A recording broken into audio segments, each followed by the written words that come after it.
জামিয়া ছিদ্দিকিয়া বানাত একাডেমীত ৭৯ সংখ্যক সৈন্য দিৱস উদযাপন। আজি ইংৰাজী ১৫ তাৰিখে দাতিয়ালবৰী জামিয়া ছিদ্দিকিয়া বানাত একাডেমীত ৰাতিপুৱা ৯ বজাত ৭৯ সংখ্যক স্বাধীনতা দিৱসৰ পতাকা উত্তোলন কৰা হয়।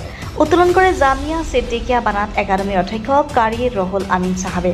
সহযোগ কৰে ৰাজনীতি বিজ্ঞান বিভাগৰ অধ্যাপক সেলিম আহমেদ, লাহৰিঘাট মহাবিদ্যালয়ৰ মাইনুল হক সাহাবে আৰু অসমীয়া বিভাগৰ অধ্যাপক শহীদুল ইছলাম সাহাবে। ছাত্ৰীসকল আৰু শিক্ষকসকলক লৈ তিৰংগা যাত্ৰাৰ ৰেলী উলিওৱা হয়। তিৰংগা যাত্ৰাৰ ছাত্ৰীসকলে মহম্মদ ইকবালে ৰচনা কৰা সাৰে জাহাজ সে আচ্ছা হিন্দুস্তান হামাৰা বুলি শ্লোগান দিয়ে। প্ৰত্যেক বছৰৰ দৰে এইবাৰো অতি উলহ মালহেৰে জামিয়া ছিদ্দিকিয়া বানাত একাডেমীত স্বাধীনতা দিৱস পালন কৰা হয়। মৰিয়াবাৰীৰ পৰা সেলিম আহমেদৰ report, Orunodoi Assam.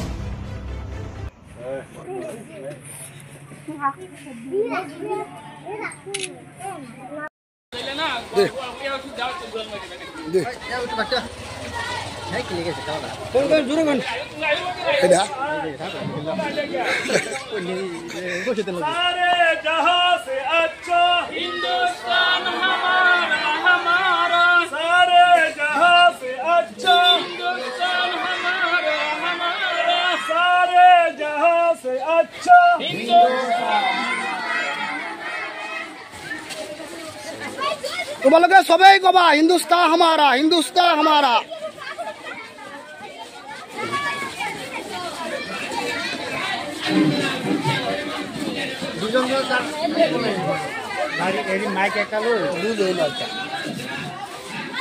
Stop stop, সিধা কই ধরা, সিধা কই ধরা, সিধা কে ধরা। বেনার ওটা দিয়া নাই তা দিয়া হইছে। আৰু তেখেতক মই আমাৰ এই পতাকা উত্তোলনৰ সহায়ৰ বাবে মই আহ্বান জনাইছোঁ।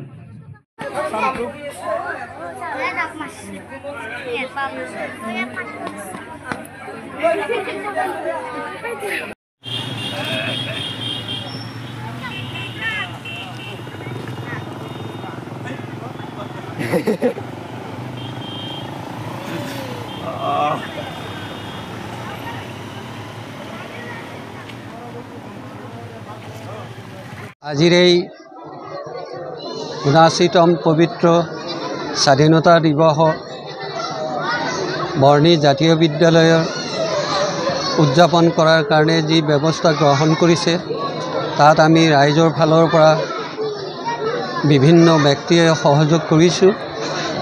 আমি আগতে এনেকুৱাকৈ এই স্বাধীনতা দিৱস বিভিন্ন কাৰ্যসূচীৰে আমি সমাপন কৰি আহিছোঁ।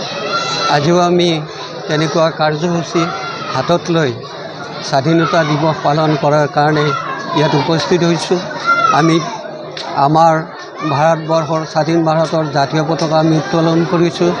ছাত্ৰ ছাত্ৰী আৰু শিক্ষক শিক্ষয়িত্ৰীসকলৰ সহযোগত আমি আজি এই জাতীয় পতাকাৰ তলত সংঘবদ্ধ হৈছোঁ, যাতে আমাৰ স্বাধীনতাৰ যিটো গৰ্ব, এই গৰ্ব যাতে আমি ভৱিষ্যতত অক্ষুণ্ণ ৰাখিব পাৰিম, তাৰ কাৰণে আমি সংকল্পবদ্ধ হৈছোঁ। গতিকে আমি আশা ৰাখিছোঁ অহা দিনতো যাতে আমি এনেধৰণে উল্লাস মালহেৰে আমাৰ স্বাধীনতা দিৱস উদযাপন কৰিব পাৰোঁ, তাকে কৈ মই মোৰ ক'বলগীয়া শেষ কৰোঁ। আজি ভাৰতবৰ্ষৰ ৭৯তম স্বাধীনতা দিৱস উপলক্ষে আমাৰ বৰ্ণি জাতীয় বিদ্যালয় ২০১৮ চনত স্থাপিত হৈছিল। তেতিয়াৰ পৰা নানান গীত মাতেৰে প্ৰতিযোগিতা আদিৰে বিভিন্ন কাৰ্যসূচী ৰূপায়ণ কৰি আহি আছে আৰু আজিও আমি ব্যতিক্ৰম নহয়। সেই উপলক্ষে আমি নানান ধৰণৰ খেল ধেমালি, কুইজ ইত্যাদি আলোচনা কৰিছোঁ আৰু সেইটো হৈ গৈছে আৰু কিছু হ'বলৈ বাকী আছে আৰু এইখিনি আমি পৰ্যায়ক্ৰমে কৰাৰ কাৰণে প্ৰস্তুত হৈ আছোঁ। সমগ্ৰ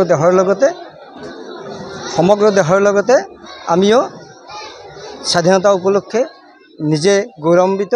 আমাৰ এই স্বাধীনতা সদায় অক্ষুণ্ণ থাকক আৰু এই বিদ্যালয়ৰ মংগল আমি কামনা কৰিছোঁ আৰু এইখিনি মোৰ ক'বলগীয়া।